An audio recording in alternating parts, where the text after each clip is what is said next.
रामकृष्ण हरी मंडळी, श्री स्वामी समर्थ. तर आज आपण मार्गशीर्ष महिन्यामध्ये गुरुवारची पूजा कशी करायची ते या व्हिडिओमध्ये पाहणार आहोत. त्यासाठी आपण ज्या ठिकाणी पूजा करणार आहोत ते ठिकाण अगोदर स्वच्छ करून घ्यायचे.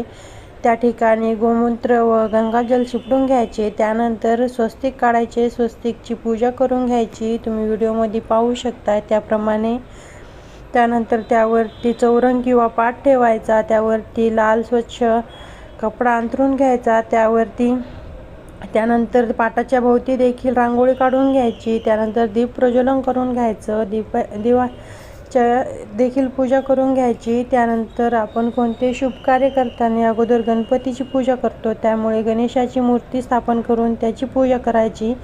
जर तुमच्याकडे गणपतीची मूर्ती नसेल तर तुम्ही विडा व सुपारी ठेवून त्याची देखील पूजा करू शकता गणपती मानून. त्यानंतर आपण देवीची पूजा करू